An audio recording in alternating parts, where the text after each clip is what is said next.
have the disease, we have the cure. The way that we can explore for life and find everything on this planet is to basically live underwater. My mind is just spinning with all of the applications that are possible from this. Welcome to The Conversation. In today's episode of Trailblazers, Johnny is speaking to Dr. Sarah Spelsberg and Dr. Joseph Dituri, the geniuses behind Project Neptune 100. We hope you enjoy this episode. Be sure to subscribe and, of course, follow us on social. Well, guys, it's an absolute pleasure to have you here. I'm joined by two real-life superheroes, it would seem. Two people who make Absolute Zero feel tepid. I've never met someone who's been turned into a comic book character before, Joe. That's definitely a new one for me. And Sarah, from what I gather, treating patients of erupting volcanoes, again, a new one on me. So for those that may not know, tell us a little bit about your stories, who you are, what you're up to, and we'll go from there. Ladies first. I'm Dr. Sarah Spelsberg. I'm the Director of U.S. Operations for World Extreme Medicine. I've spent much of my career at Mayo Clinic in Jacksonville, Florida, and a large chapter of my career out in the Aleutian Islands in Dutch Harbor, Alaska. I was the medical lead for Project Neptune 100, which has truly been one of the most sublime adventures of my life, where Dr. Dituri spent 100 days living in an undersea habitat. It's the first time I ever got to scuba dive down to a patient. That's incredible. We're going to dive into that a little bit more. My name is Dr. Joe D. No pun intended. I see what you did there. I just let it roll. I was like, forget it. My name is Dr. Joe Dituri. I'm a Navy veteran of 28 years in special operations diving. And when I retired, I went back, got a PhD in biomedical engineering.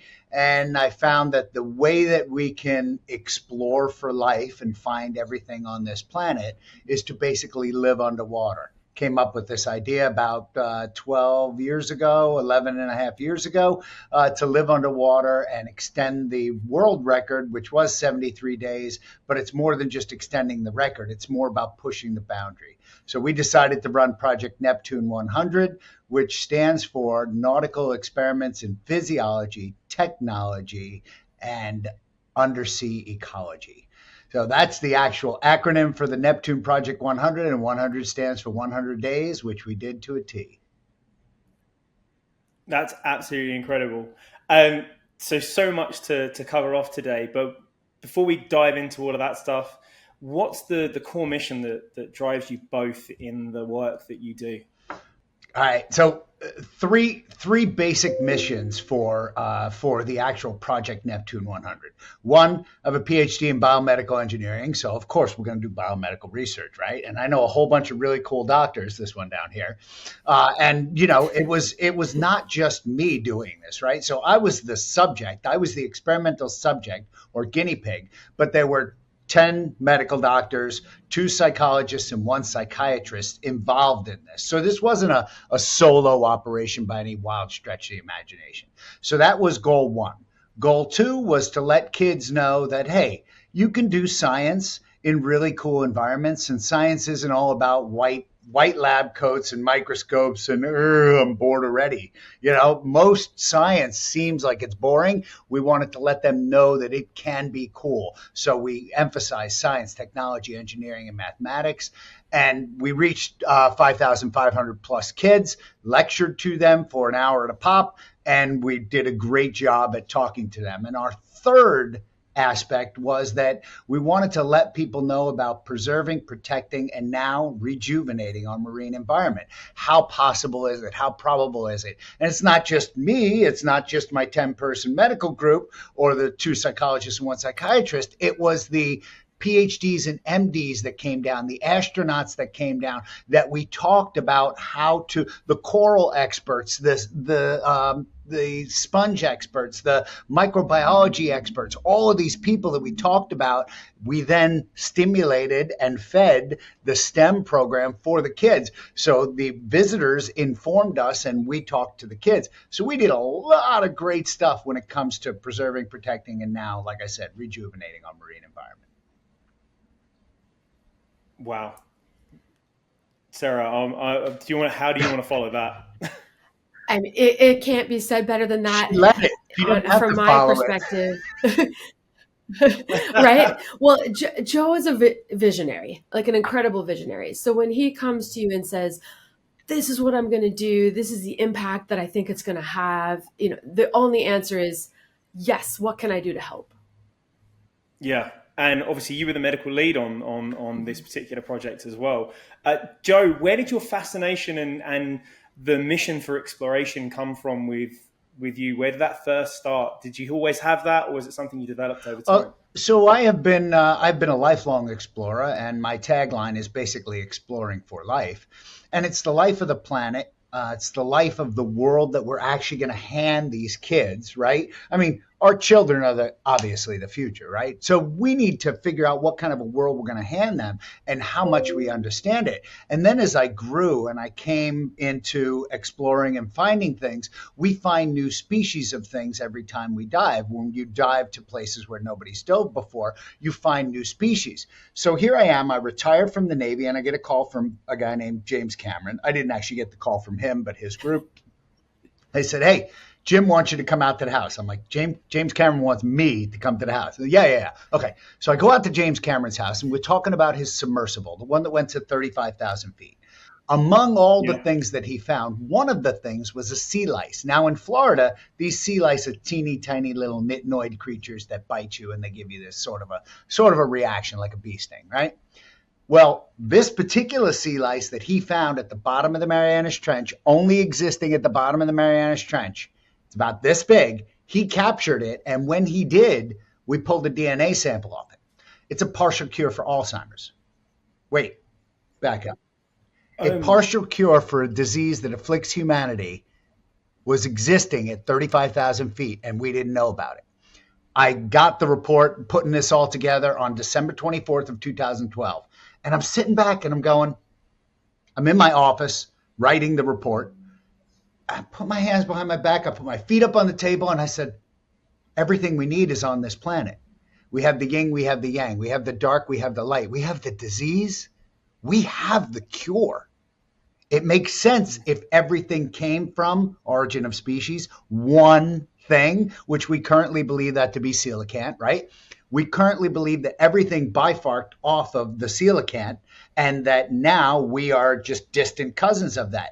And if one thing has the disease, boy, we have found many, many cures naturally existing in the ocean, on land, that, yeah. So I said, we got to live in the ocean. And everybody's like, he's lost his mind. And it took about 10 years for this to come to fruition, but because it takes time, money. I had to gather smart people like Sarah. I had to get, this is not a small undertaking, right? It's certainly not your run-of-the-mill experiment. And this kind of leads me to the point with, like, Sarah, when you were talking to Joe about this, like, what were some of the unique challenges that came up when this guy says, I'm going to live 100 days under the water, and I want you to be a part of that. So what are some of the unique parts of how that plays out? I mean, I think my first fear was this has never been done before. So what's going to happen when he comes back up to the surface? Like, am I going to be standing there and I kill my friend, or something awful happens, because it's never been done before. So, thank goodness Dituri has this degree and this experience in diving. And so he was able to really spearhead a lot of the calculations for how we were going to do the decompression. My first thought was, oh my gosh, what if something goes wrong? My second thought was, I'm the girl for this. Like, I'm the girl that can send you with all the testing and all my little gadgets, and we can test and treat early. We can keep you down there. We can mitigate most things that could become an emergency. And then just, okay, I'm going to dive down there. I'm going to draw blood, and things expand. When you go up in a plane, your bag of chips expands. When you go under, things compress. And so how am I going to get these samples to the surface safely without exploding? And so I had a lot of challenges to work through, and things that I worried about until the day he came to the surface safely. Thank God. But it's truly one of the greatest adventures of my life. And I've had a really exciting career to date. But this was it was really fun because it's just never been done. And we learned so much. Well, I mean, how? For Joe, you guys go out in ahead, TV land, she's selling herself short, right? Like I came to her because she has vast experience in this extreme medicine sort of category. So when she came across my desk and I'm reading her resume, I'm like, oh, you are so hired. And she didn't even know it at that time. I was like, you're hired. You don't even know it, but I'm going to put a hook in you. I don't know how I'm going to do it, but you're going to come, right? And most of the process of getting yourself to remain in an isolated, confined, extreme environment is to figure out what could go wrong. So when the team got together, once again, the whole team got together and we said, okay, what stupid thing could he do that could cause this mission to end? And literally she was like, all right, what about this? What about that? What about this? What about that? Okay, I can give you this. I can give you that. You can take this with you. Make sure you don't do that. We'll check this. We'll check that. She's the person that literally kept me alive for 100 days. I mean, I'm not joking. She was on speed dial. Thankfully, we had great internet down there, and she was the one that was able to basically affect every bit of medical care and the on-call doctor visits and the blood draws and these were no small, undertaking. And she basically did it all while, having a family, while, having a full-time job, while, the small things, little stuff. Yeah. I mean, I've got this quote that I wanted to kind of like share. And Joe, I wanted you to give me a bit of a flavor as to how much this encapsulates what it's like working with Sarah, which is, Sarah challenges us to engage deep purpose and never stop pushing boundaries. She shares how this ethos of relentlessly developing skills, enduring challenges, and expanding impact has shaped her definition of life's greatest adventure. From breakthroughs in medicine to clutch moments, capturing nature's beauty, Sarah reminds us we feel most alive when fully immersed in the pursuits that ignite us. I mean, I did not write that, Sarah, but I love that. Like, I don't know who wrote that, but that is... to a T, that is exactly our girl. I mean, she's an amazing creature, right? Yeah. So for reference, I took that off the World Extreme Medicine site, and I just thought it was the most incredible, way of describing what it's like to work with someone. And clearly, you got to experience that with the 100 Oh days. Yeah, and then some, because we do a whole bunch of stuff together. So we'll get into that in a little bit. But she's all that in a bag of chips. You have no idea. Yeah. What were some of the most surprising things that you guys discovered when you were doing the experiment? Do you want to hit that? I was surprised by how fast the blood came out. Like when I went to go draw his blood, it almost kicked kicked me out. But yet his blood pressure is normal. And then the vacutainers, the blood canisters filled really fast, way faster than they do on land. And so that was something that I didn't know what to expect for little things. Yeah. Research wise though, this was, I went into this with, I have no idea really what's going to happen here.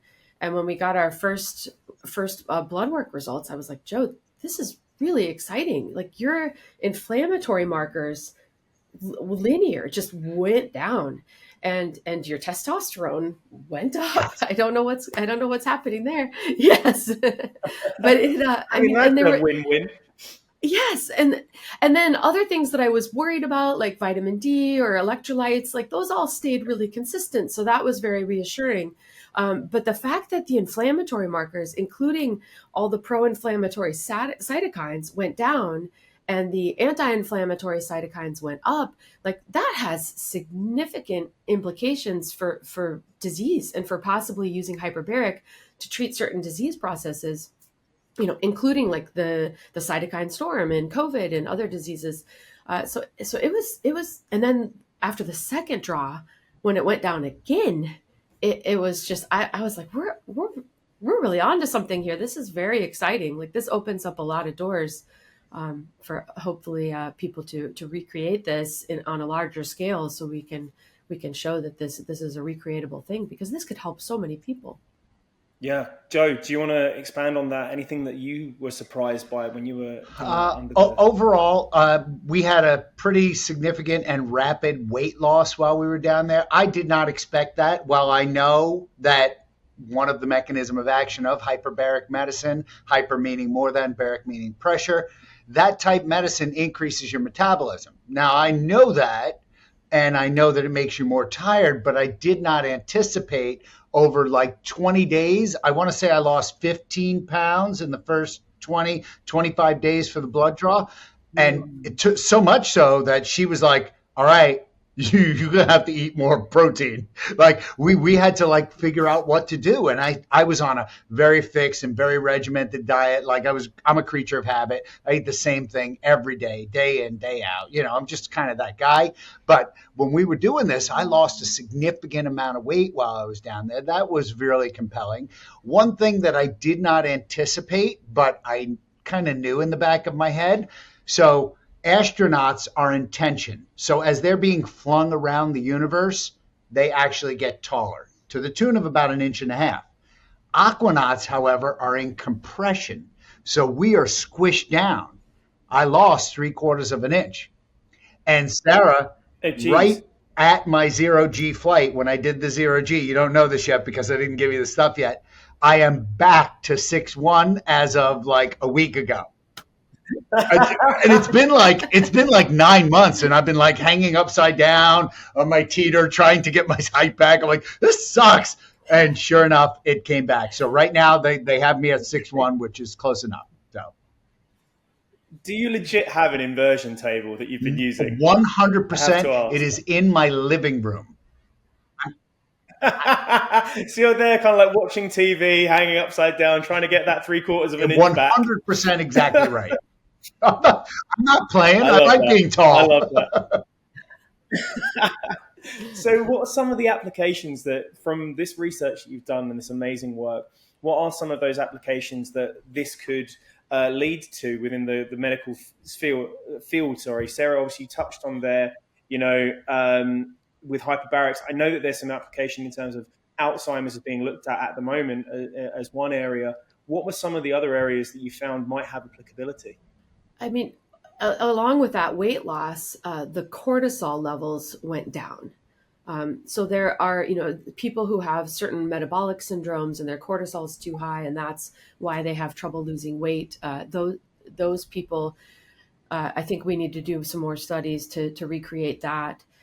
And the PTSD and the depression, all of the psychologic testing improved. And the other thing that I found pretty astounding is his sleep. So your REM and deep sleep doubled, and it stayed that way the entire time he was down. So he was getting really epic rest. Like he was prepared for the day. Every day my watch is like, you need to do better. But he was prepared. He was prepared for the day, and he was getting some incredible rest. And so, I mean, insomnia, I just think we have opened the door for clinicians to try to recreate these results on a larger scale, and they could help with so many disease processes. Yeah. Autoimmune diseases with the inflammatory markers going down. So then you have rheumatoid arthritis, ulcerative colitis, and Crohn's. So when someone's in a terrible flare and they're about to get a joint replaced or get half their colon cut out, maybe they can go on a hyperbaric protocol, and it can bring them back down and salvage them. My mind is just spinning with all of the applications that are possible from this, if what we did is recreatable on a larger scale. Yeah, it was so fascinating that in what you would think would be a really high pressure environment and quite stressful, being underwater for 100 days, actually all of these markers, the inflammatory markers, the cortisol, all of that sort of stuff came way down. And the relaxation, the sleep, the REM, and all of that sort of stuff going way, way up. So you're recovering, your recovery's just gone through the roof in terms of, and then how you're responding to stress is amazing. Exactly. Now let me put some numbers on that. So between 40 to 60 million adults in the United States suffer from sleep problems alone, just the United States, right? So we're talking on average about 50 million people. When I sleep at night now, I sleep between 30 and 33% in deep and REM sleep combined. Now you can get this on your watch. The Rolex doesn't do it, but the other watches do it, right? But we were doing it via the sleep ring. So normally that's about what I get. Between 30 and 33% seems to be an average of all the people that I talk to. I'm not a sleep doctor, however, but while I was underwater, I was getting between 60 and 66% in deep and REM consistently. And what do you do when you sleep?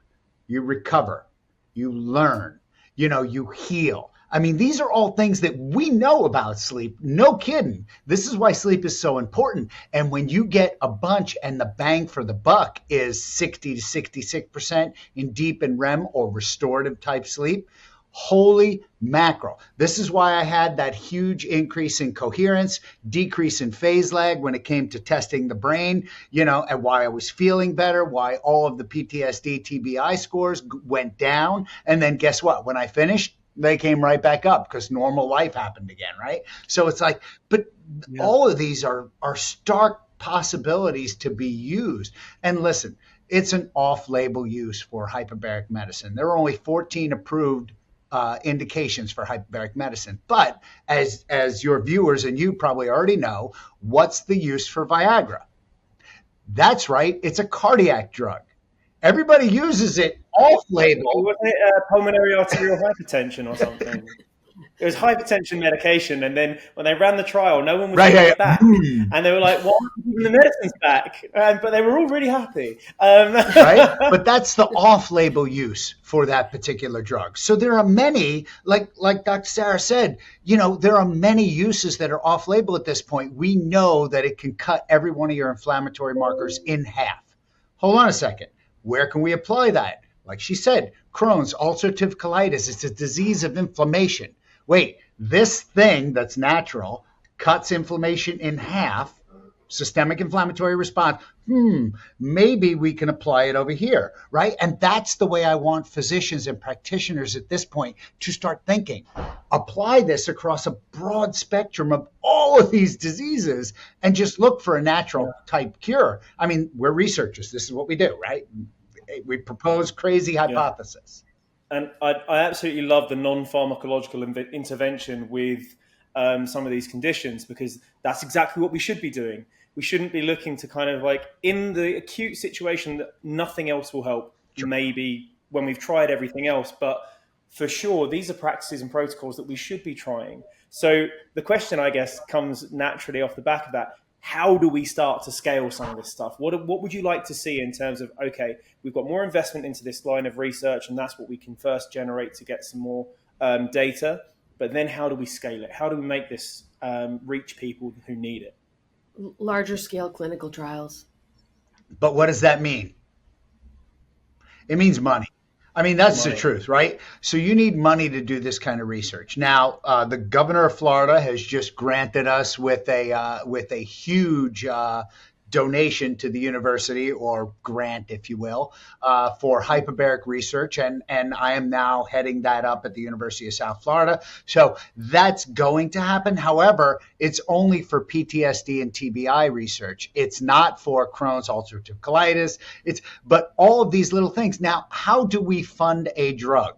Merck or Pfizer or one company puts, millions of dollars into drug research. We do all the drug research, and then all of a sudden it comes back and they say, yeah, there's a statistically significant increase in people's well-being when they take this drug because we did all this research. Well, nobody is funding research for hyperbaric medicine, except in this case, the governor of Florida. Thank goodness. But, who else is funding that research? Nobody. Yeah, I mean, it's so true that the molecule to market story is, I think on average, it's 2 billion. 10 years in terms of a drug cycle development, which is just an insane amount. I'm almost of money. Embarrassed. And well, it's if you have the opportunity, to put resource into something like hyperbaric research, where that the benefits to the patient are so significant with a non-pharmacological intervention that also that is going to be more sustainable for them long term, because, you know, drug interactions and things like that, as people get older, as they start to take more medications and other things, you're going to have to load balance certain stuff. There's all of these other things that you need to be considering of. Well, actually, if you're using hyperbaric, this is just stimulating your body's natural responses to things. It yields that much more benefit, right? It just seems like it makes so much sense. We agree. Yeah, 1,000%, 1,000%. I got nothing. Sorry, it really does blow my mind. And I know you guys spend a lot of time also, Joe, you mentioned previously that you spend a lot of time showing that research and science and stuff like that is cool with the next generation. How do they respond when you tell them some of these stories about spending 100 days under the ocean or under the sea? I can visually demonstrate, because it starts off like this. Harumph, right? And they're like, And then they're like, right? And that's exactly the way it goes. They're like, wait a minute. Now, for instance, last week Tuesday, I did a lecture at Hillsborough County Medical Association, and the president of the University of South Florida Medical School was there. And you could tell it was like, they sit back and they're like this. The whole group, they're like this. By the end of that 1 hour lecture, everybody was on their feet. Everybody was asking questions. Everybody was like, wait a minute, I don't understand this. Hold on, help me with you. So once you get nothing. Dr. Sarah, you went to medical school and you were a PA, because she's such an overachiever, right? Right. So she did all this stuff. How much hyperbaric medicine would you have gotten if you were normally in those tracks? Not you, because you're obviously very special. Zero. Right? Anybody that goes to the University of South Florida, the only hyperbaric medicine course that they get is mine. Right? So this is it. It's a third year elective. Right? So I got a couple of kids that come through the class that just because they want to go diving, they learn about medicine. And then what do you know as a medical doctor? Decompression sickness and maybe some burns or something like that. But that's it. Wound care, sure. Right? Mm-hmm. Stuff like that. That's very mainstream, but you don't know the mechanism of action. But every other drug that's out there on the market, there is a mechanism of action book. So you look at the drug and you can see the mechanism of action, and then you can apply it to whatever disease the person happens to come in with, right? So, but it's interesting that they don't teach in medical school the mechanism of action of hyperbaric medicine, because it's naturopathic, and unfortunately it's left as a last resort. And what happens, right? So by the time a diabetic foot ulcer gets to me, it's usually a Wagner grade 4 or 5, right? Because that's the pay criteria, is above a 2 or quote unquote a 3 or greater. But by the time it gets to me, it's a 4 or a 5, and this person's ready for amputation. But it's like, oh, hyperbaric medicine doesn't work. I'm like, well, yeah, because you started it at grade 4, not at grade 1, right? Because insurance pay criteria. Now, people confuse this all the time. I do not confuse anything with pay criteria. Insurance means nothing to me. And if somebody comes in and they need treatment and my MD will sign off on it, I go, get in the chamber. Let's do it. I don't care. I don't care if we get paid. I'm trying to help people, not worried about, we got to get paid for all this. Yeah. And that sounds like one of the levers that we could potentially move a little bit is the exposure to education that kids would get about hyperbarics, and, seeing that as more standard part of the curriculum for some of the medical universities might be a really nice way of. I have been pushing this rope uphill for years, and here's what they all tell me. I mean, presidents of the University Medical School. Okay, here's the curriculum. Tell me what you would like to take out of the curriculum, because everybody wants to add something about diet and dietary stuff. Everybody wants to add something about the gut-brain axis. Everybody wants to add hyperbarics. Tell me what you want to take out of medical school right now. And I'm like, I got nothing. Right? Like, I'm not that smart to figure out what has to come out of medical school, but I know that stuff has to go back into medical school for sure. I mean, several medical schools have recently made emergency medicine a mandatory elective. I think, and we're adding ultrasound into the curriculums. So I think getting hyperbaric in there even if it's just 2 weeks of it, would be wonderful. Because if you look at what it does for wounds, and that's what it's doing for inflammation that you can see, like think about what it's doing on the inside for the inflammation that you can't see. And I went into this study with no expectations on our results. I really was like, I really don't know what's going to happen. And the fact that it did what it did with all of the inflammatory markers decreasing is just, I really think Joe's right. We have to find a way to add it into the curriculum. Yeah. I mean, it's with the kids studying it, is you don't know what you don't know, right? And if you have no exposure to it, then you can't see the benefit of it. And therefore that leads to the domino effect of it not getting the research, it not getting the funding that it needs, and all of those sorts of things. So if we can, as you say, Sarah, find a way to put it into the curriculum for even just 2 weeks, the smallest bit of exposure is better than nothing. And then from there, it starts the domino effect. And Sarah, with your own stories and some of the stuff that you've done, obviously, you were on the Ultimate Tales of Remote Medicine podcast with Will Duffin, who's a previous guest on our show as well. And he was talking about some of your amazing stories. What are people's reactions when you share some of those things usually? I think I've had everything from, I think people think you made it up until they talk to somebody else who was actually there. And just, I think the important thing is that anyone can do it. Anyone with medical training who wants to go work in rural Alaska and put themselves in this situation under this duress with these opportunities to fly critical patients, in pretty extraordinary locations. I think anybody can do it. Like I'm an ordinary person, and I have a lot in common with a lot of people that I know. It's just, I went there.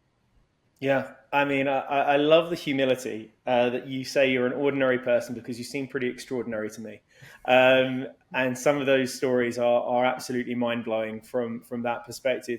How do you, how do you encourage more people to get involved in the world extreme medicine side of things with the work that you're doing as well?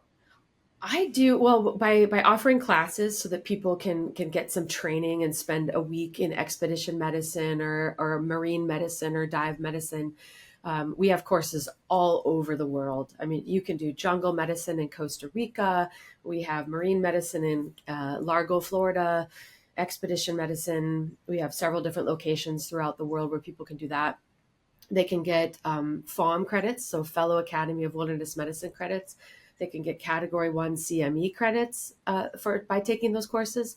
So where you would normally go sit in a conference hall, for 8 hours a day and listen to lectures, we do half lecture, half experiential, and we actually go out on a boat and snorkel or scuba, and we actually see these venomous creatures in person and know what they look like, know how they act, know where they live. And then we bring it home with, this is how you might get attacked by this creature. If you're, most of these are defense mechanisms. They're not attacking you. You're invading their space, whether knowingly or unknowingly, and they're mad about it and they feel like they need to defend themselves. So most of it's defense mechanisms, but you learn, how to treat these things and how to intervene. And the other things that I do, I think by hosting the World Extreme Medicine podcast, I try to bring these careers to light. And at the end of it, I always ask, if a young medic is looking at you saying, I want to do what you do, like, what advice would you have for them? Like, I have no idea how I got where I am. Really, I got where I am by saying yes to opportunities and by throwing my name in the hat for everything I thought I might want to do, accepting no and moving on, accepting yes and going for it. And I think that I've known a lot of people who will come up to me and say, I got my PhD because of you. You made me realize I can do it. I, went to medical school because from being a paramedic because of you. You showed me that it's possible. And it's, I'm not a genius. There are so many people who are smarter than me. And I called several of them and got them on the team for Joe's team. Because I'm a good problem solver. I'm good at logistics. I'm good at procedures. And I don't like receiving or giving no for an answer. So I I try to find a way through problems. And then the other thing I do is when kids come into the ER, I'll say, do you want to be a doctor when you grow up? It's so fun. It's like super fun. And I let them use my stethoscope and I let them hear their heart. And I talk to them. I talk them through all the different things that we do and why. I let them look at my eyes. And just taking those few seconds, I think, to just plant a seed in those kids that maybe they will start thinking, well, maybe I do want to be a doctor when I grow up. I mean, that's absolutely incredible. And I think I just love your humility. I really do. I think it's so mind blowing to me that someone who's done so many of the amazing things that you have can still be so kind of nonplussed by it. Joe, I know it was something I wanted to touch on with yourself on this episode as well, as you mentioned about PTSD and the hyperbarics. You do a large amount of work with healing veterans and using non-pharmacological interventions with hyperbaric. Would you mind sharing a little bit more about that work and how that's part of your Absolutely, effort? I'd love to. But first, I want to get a nickel back on the humility of Dr. Sarah, right? So you have to understand this mindset. You elevate to the people that are around you, right? So, of course, she's got a whole bunch of smart people around her. And this is why she's so humble, because we are surrounded by astronauts, aquanauts, people who've climbed Mount Everest, people who have, hiked back in the jungle or done these deep dives or crazy things. So it's like we look at ourselves as like, wow, we're pretty normal, or maybe even like below the, like this. One of our friends is getting shot to space next week. Like, it's like medical doctors go to space next week. It's like, oh yeah, well, that's just, go Mike, right? It's like, this is just a buddy of ours that we're like, yeah, we sat in the same room with him, high-fived him, so you surround yourself with great people and you will elevate, so this is the kind of people that we work around. That's what World Extreme Medicine is all about. It's those people that are doing and pushing the boundaries and exploring for life, right? So let me get back on your subject. I'm sorry, I always segue the conversation, but the truth of it is, traumatic brain injury is one of those things that we do not know how to heal. There are no objective quality evidence out there in any peer-reviewed published literature that suggests a cure for traumatic brain injury or PTSD. Zero. I want to be perfectly clear. The FDA accepts zero cures for traumatic brain injury and PTSD at this point. We have none. So what we can do is think, oh, wow, we need to start affecting this in some way, shape, or form. Let me give you the example of the plica on the knee. So there is a bursa sac in your knee. And my stepdaughter had a problem with her knee. So when she went to the orthopedic surgeon's like, yeah, we did 1 millimeter swaths of her knee and we looked and we can't see anything, but you know what? I'll find out once I get in there. And I'm like, but you have the best imaging in the world and you still need to go inside. And this is a very easy joint. Like the shoulder is a 6 degree of freedom joint. Like the shoulder is a really complex joint. The knee is by and large much easier, right? So the guy's like, yeah, no, I got to go in. So he goes in thinking, wow, I might have to do this 4-hour surgery or whatever. I have no idea. 15 minutes later, she comes out. All she had is this little tip on the end of a bursa sac that was 1 millimeter long. And he really couldn't image it, right? Now, mind you, I was driving down the road here in my 47 Chevy and I got T-boned at a traffic light at 9 o'clock in the morning because somebody was not paying attention and she crushed me. Well, I woke up in the hospital basically with an 8 millimeter hemorrhagic stroke in the prefrontal cortex on the left side. So here I am, a traumatic brain injury researcher with a traumatic brain injury. And they put me in the ICU. They're going to try and drill my head. Wani was my doc, Sarah, right? So like, yeah, right? So I get out of the hospital 7 days later and they're like, here's what you need, a tincture of time. Now you just want to frustrate me? Just tell me a tincture of time. I'm like, really? I know how to do this. And all I did was the way that I always thought I could do it. And it just didn't work. So we have to look at this differently until and if we open up the head and we look inside, then we can cure traumatic brain injury. But we don't open the head. So if you're not going to open the head, you have to change the way that you treat it. And remember, I told you about the drug research that people do. People do this great drug research, and that's the kind of level of research they want. They want nothing else to change, and they want to know the one thing that had the statistically significant increase in somebody's objective quality measure that they've picked. Now, number one, there are no objective quality measures for traumatic brain injury that are approved by the FDA, so we have no objective quality measures. People say, oh, well, diffuse tensor imaging, DTI from an MRI. Okay. Unfortunately, that shows an increase in cerebral blood flow, but an increase in cerebral blood flow is not correlated to a cure for traumatic brain injury, right? We're scientists, right? And science wins over BS every time. But what we have to do is look at this differently. We have to look at the plant analogy. So here I have a plant, and I asked 3 of you in the room, I said, what's wrong with this plant? You say, hey, it needs water. You say, hey, it needs food, and somebody else says, hey, it needs sunlight. I am a drug researcher. What do? I have to isolate 2 of these things, and I have to give it 100% direct sunlight. Here's the sunlight. Here you go, here you go, here you go. And what happens? In my clinical experiment, the sunlight kills the plant, right? So I say, my conclusion, sunlight kills plants. Well, then I'm going to take that same plant or a different one and expose it to 100% water, keep away the sunlight, keep away the food. Water kills plants, right? And then keep going. Food kills plants. And it's like, before you know it, laboratory mice have cancer. And then it's like, okay, I can't do anything about it, right? But what you find is that a combination of every thoughtful cure that's out there that is not going to hurt you, that is not going to make you drug dependent, do it.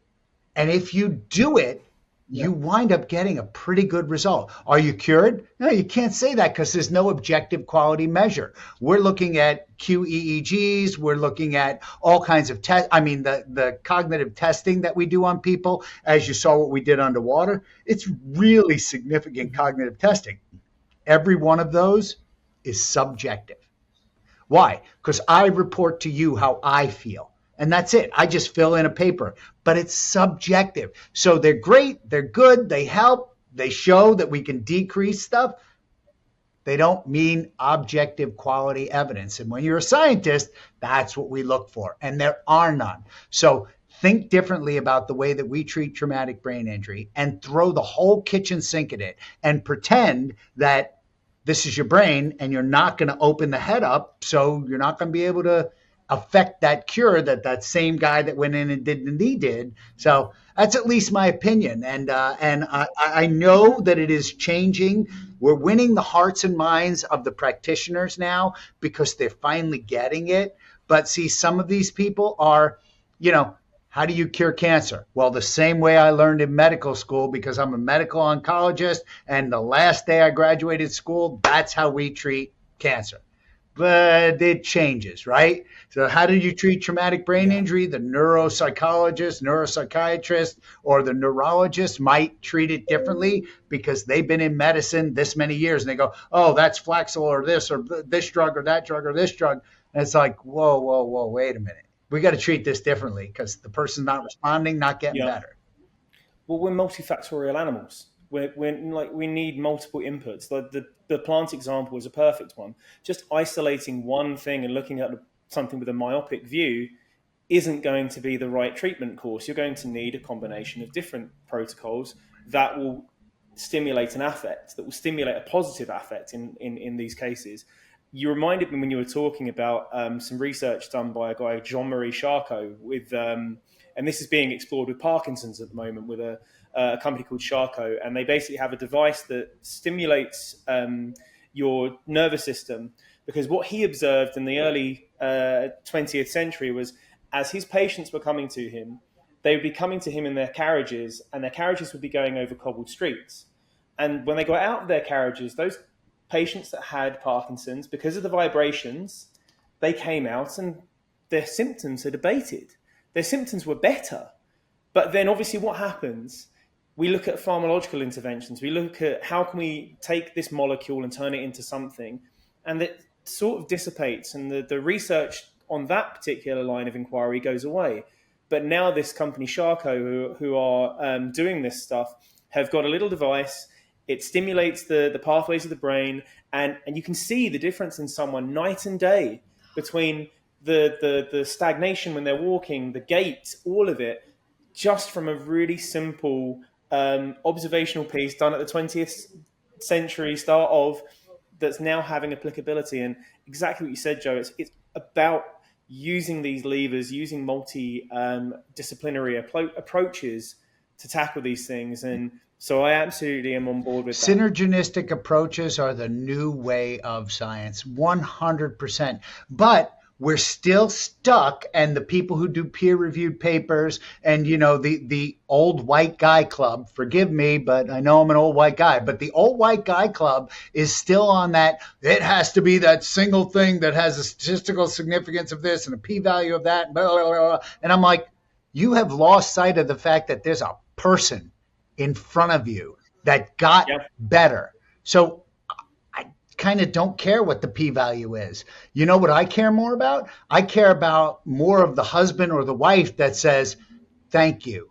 You saved my husband or wife's life. The medical doctor that, we were treating her husband, right? And we're treating her husband. I said, hey, here's what I want to do. 28-day protocol. Here's what we're going to do. And she's like, yeah, none of that stuff's going to work. I'm not worried about it.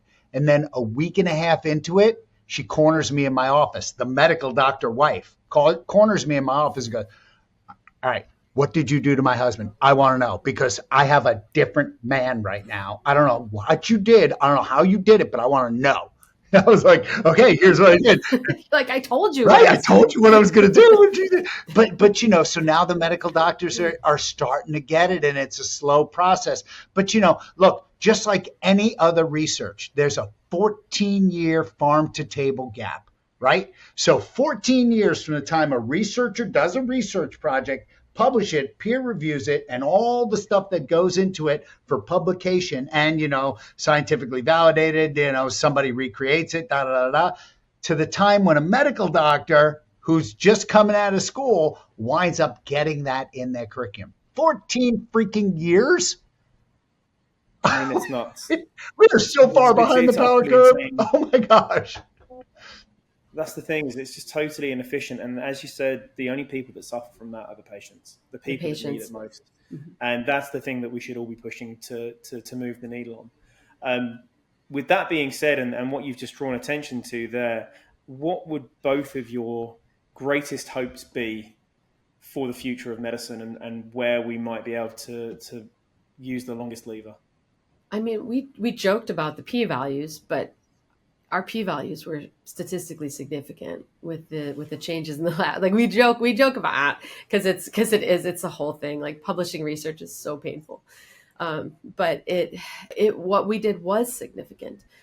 So my hope for the future is that people who are feeling a little bit desperate and like they're maybe at the end of their rope with their illness will seek out a standalone, hyperbaric center or a wellness center that has a hyperbaric chamber, and try a 28-day protocol, or try a protocol to see if they can get some of the same results with decreased inflammation that may help them. I mean, I know several people who've had just catastrophic injuries to their lower extremities. Immediately, everyone's talking about amputation.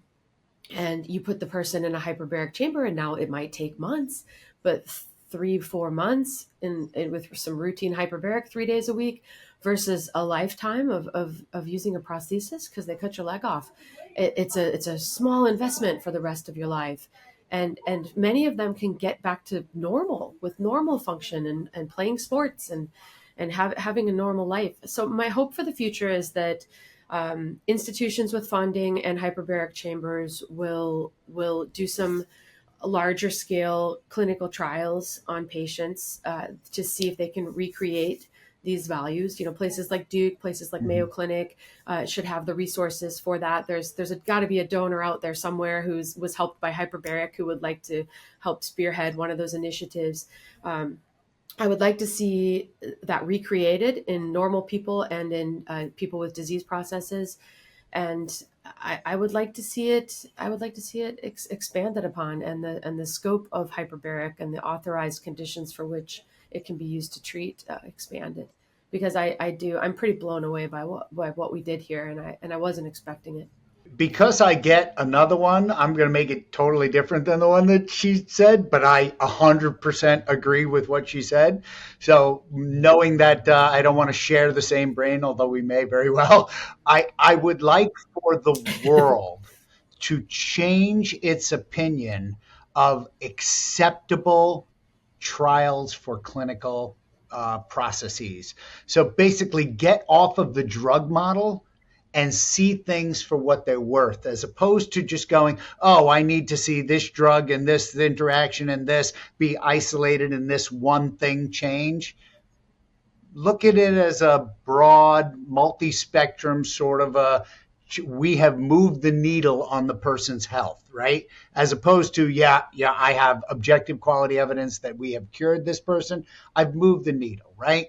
I mean, I got a traumatic brain injury and I still have problems. I still wear these glasses to read because my eyes are still off. And that's a factor of what happened to me when I had my traumatic brain injury. So to even say that I have my traumatic brain injury is cured is absolutely incorrect, because I still need these glasses, but you just have a different compensatory strategy, right? You have a different way of dealing with things. So you are going to be irrevocably changed by everything that happens to you. What you do with that, kind of figure out. But if the world changes their mindset as to what's acceptable for science, science does win over BS. But I mean, let's agree that smoking causes cancer, but there were no randomized controlled trials ever to say that smoking caused cancer. Right? So we don't need that to go, smoking is not freaking good for you, but there are no randomized controlled trials. So I can stand here with my arms folded and say, well, there's no real proof, right? That doesn't even make sense, right? But we can say it. Yeah, completely. I think that's an absolutely fantastic couple of points to make.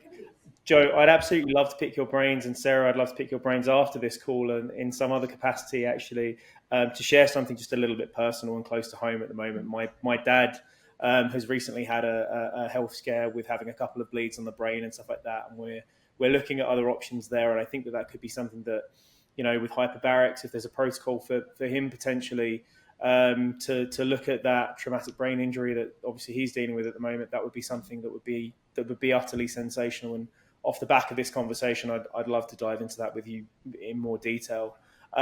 Where can people go to find out more about you? How can they get in touch? Where should people go? Sarah, for you? I mean, for you, drdeepsea.com is an incredible resource about what you have done and what you are doing. I'm fairly active on Instagram. It's Spelsy, which is a play on my last name. It's Spelsie, but then it says, Sarah Spelsberg. And World Extreme Medicine has the category of courses that we're offering, and as well as my podcast.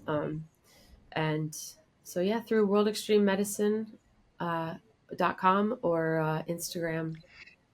There's a whole host of stuff that's out there that you can look up for www.drdeepsea.com, or just Google drdeepsea.com. We're trying to put everything together, including YouTube, Instagram, Facebook, LinkedIn even, right? So we're trying to just get that message out there that you can do science. It can be cool. You can have fun while you're doing it.